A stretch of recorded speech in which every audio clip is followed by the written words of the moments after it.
আসসালামু আলাইকুম। আজকে সুন্দর গলার ডিজাইনটি কাটিং এবং সেলাই ভিডিও আপনাদের সাথে শেয়ার করব। তো গলা কাটিং করার জন্য এখানে আমি একটা পেস্টিং বক্রম নিয়েছি। বক্রমটা কিন্তু এক বাস করা আছে মাঝখান থেকে। প্রথমে হচ্ছে গলার চওড়ার মাপ নিয়ে নিয়েছি, এখানে 3.5 ইঞ্চি পরিমাণ নিয়েছি। তারপর হচ্ছে গলার লম্বার মাপ নিয়েছি 6.5 ইঞ্চি। তারপর হচ্ছে একটা স্কেলের সাহায্যে বক্স শেপ করে নেব। তো এখানে হচ্ছে আমি স্কেলের সাহায্যে বক্স শেপ করে নিচ্ছি।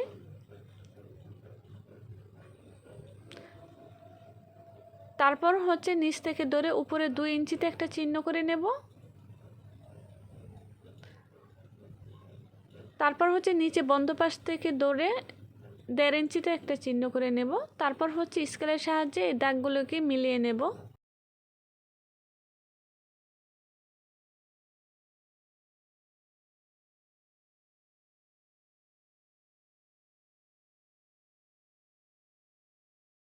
তারপর হচ্ছে উপরে যে 2 ইঞ্চিতে চিহ্ন করেছিলাম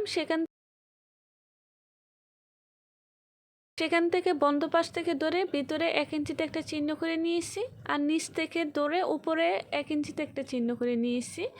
এখন হচ্ছে নিচের কোণা থেকে ধরে উপরে যে 1 ইঞ্চিতে চিহ্ন করেছি সেখানে এভাবে স্কেলের সাহায্যে কোণাকুনি একটা দাগ টেনে নেব, আর উপরে যে চিহ্ন করে নিয়েছি সেখানে কোণাকুনিভাবে একটা দাগ টেনে নেব। ভিডিওটা একটু মনোযোগ সহকারে দেখবেন, তাহলে বুঝতে পারবেন আমি কিভাবে ড্রয়িংটা করেছি। তারপর হচ্ছে উপরের অংশে গোল রাউন্ড শেপ করে নেব। তারপর হচ্ছে পেস্টিংয়ের চওড়াটা আমি রাখবো 1 ইঞ্চি, 1 ইঞ্চি পরিমাণ রেখে তারপর হচ্ছে আমি ড্রয়িং করে নিয়েছি। এখন হচ্ছে ড্রয়িং অনুসারে কাটিং করে নেব। প্রথমে হচ্ছে বাড়তি যে পেস্টিং আছে সেটা কেটে ফেলে দিব। তারপর হচ্ছে ভিতরের গলার ডিজাইনটা কাটিং করে নেব। যদি আমার আজকের ভিডিওটি ভালো লাগে প্লিজ একটি লাইক দিয়ে দিবেন। আপনি যদি আমার চ্যানেলে নতুন হয়ে থাকেন আপনি চাইলে আমার চ্যানেলটি সাবস্ক্রাইব করে নিতে পারেন। আপনি যদি ফেসবুক পেজ থেকে দেখে থাকেন আপনি চাইলে পেজটি ফলো দিয়ে রাখতে পারেন। আর আপনি যদি অলরেডি এই কাজগুলো করে থাকেন আপনাকে অসংখ্য ধন্যবাদ। ভিতরে ড্রয়িং অনুসারে গলাটা কাটিং করে নিয়েছি। এখন হচ্ছে এই গলার ডিজাইনটা কামিজের সাথে কিভাবে সেট করি সেটা আপনাদের সাথে শেয়ার করব। প্রথমে হচ্ছে একটা কাপড়ের মধ্যে দিয়ে পেস্টিংটাকে আমি সেট করে নেব।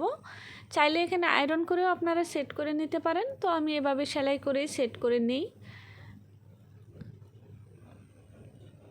তা সমান করে কিন্তু সেট করে নিতে হবে, আঁকাবাঁকা হলে কিন্তু গলার ডিজাইনের ফিনিশিং ভালো হবে না।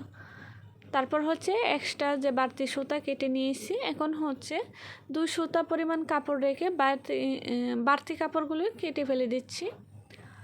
যে 2 সুতা পরিমাণ কাপড় রেখেছি সেটাকে আবার পেস্টিংয়ের উপরে বাস করে দিয়ে সেলাই করে নিতে হবে। আর অবশ্যই আমার আজকের ভিডিওটি কেমন হয়েছে কমেন্ট বক্সে কমেন্ট করে জানাবেন। তো সেলাই করে নেওয়া হয়ে গেছে। এখন হচ্ছে কামিজের পাটটাকে নিয়ে কামিজের সোজা পাশে হচ্ছে গলার ডিজাইনটাকে সমান করে সেট করে নিতে হবে। তারপর হচ্ছে এখানে আমি একটা সেলাই করে আটকে নিচ্ছি যেন ডিজাইনটা সেলাই করার সময় গলার ডিজাইনটা নড়ে না যায়। তারপর হচ্ছে ডিজাইন অনুসারে আমি সেলাই করে নিচ্ছি। আর সেলাইটা কিন্তু পেস্টিংয়ের উপরে দেওয়া যাবে না, একদম পেস্টিংয়ের সাইড ঘেঁষে সেলাইটা দিতে হবে কাপড়ের উপরে। তো আমি ডিজাইন অনুসারে হচ্ছে সেলাইটা করে নিচ্ছি। একটু সময় নিয়ে আস্তে আস্তে সেলাই করলে কিন্তু গলার ফিনিশিংটা খুব ভালো আসে, দেখতেও মাশাআল্লাহ অনেক বেশি সুন্দর লাগে।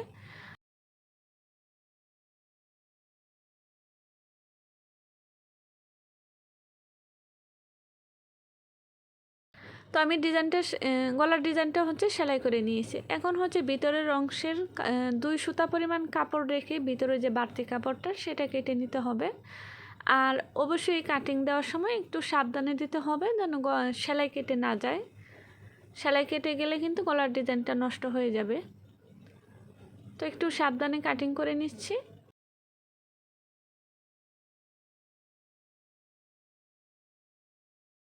তো কাটিং করা হয়ে গেছে। এখন হচ্ছে ছোট ছোট করে কাট দিয়ে নিতে হবে। আর এই কাটগুলো অবশ্যই দিতে হবে, তা না হলে কিন্তু গলার ফিনিশিং আসবে না। গলাটা উল্টানোর পর ফিনিশিং ভালো হবে না।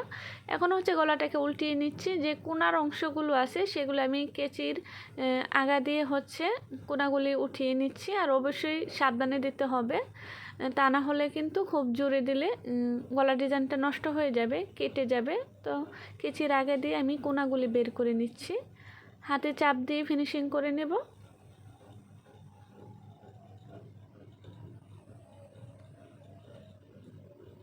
একটু হাতে চাপ দিলেই ফিনিশিং হয়ে যাবে। তারপর হচ্ছে উপরে আমি চাপ সেলাই দিয়ে নিচ্ছি।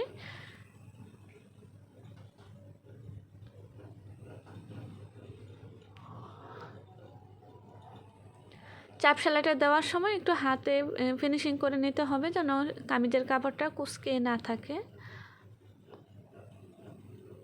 এই তো দেখতেই পেলেন কত অল্প সময়ে সুন্দর একটা গলার ডিজাইন তৈরি হয়ে গেল। কেমন লেগেছে অবশ্যই কমেন্ট বক্সে কমেন্ট করে জানাবেন।